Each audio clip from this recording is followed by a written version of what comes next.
Motor way पर लाहौर से इस्लामाबाद की जानिब सफर करते हुए जब हम दरिया चनाब का पुल क्रॉस करके सरगोदा की हदूद में दाखिल होते हैं तो बड़ा सा बोर्ड दिखाई देता है जिस पर माल्टो की तस्वीर बनी है और लिखा है entering the best citrus producing area. ये बोर्ड सिर्फ बोर्ड नहीं बल्कि एक एजाज है जो हमारी सरजमीन को मिला है। 1935 में यूनिवर्सिटी ऑफ कैलिफोर्निया के तिरशाओ फलों के तजर्बा गाह ने माल्टे की एक नई किस्म दरियाफ्त की जो दो मुख्तलिफ इकसाम के सिट्रसेस विलो लीफ और किंक के मिलाप से बनी थी और इस नई किस्म को कीनू का नाम दिया गया और दुनिया के मुख्तलिफ हिस्सों में तजर्बाती काश्त के लिए भेजा गया।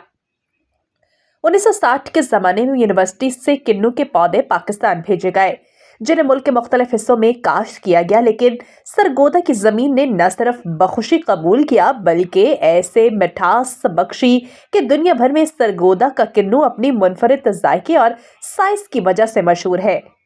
कैलिफोर्निया और सरगोदा के इसी ताल्लुक की बिना पर सरगोदा को कैलिफोर्निया ऑफ पाकिस्तान कहा जाता है।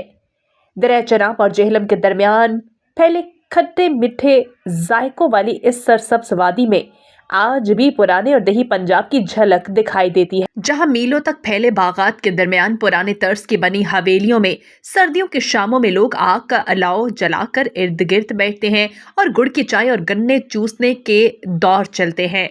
जहां एक दूसरे के दुख सुख बांटे जाते हैं और समाजी मसाइल पर गुफ्तगू होती है। यहाँ आज भी सुबह का आगाज देसी कुक्कड़ की बांग से होता है और लोग रब के हजूर सजदा रेज होकर अपनी सुबह का आगाज करते हैं। पंजाब की ये खूबसूरत धरती आज भी अपनी रवायतों को अपने अंदर समोए हुए है, जिसमें आहिस्ता आहिस्ता नयापन आ रहा है। अल्लाह पाक से दुआ है कि आने वाले सालों में भी हमारा ये एजाज बरकरार रहे।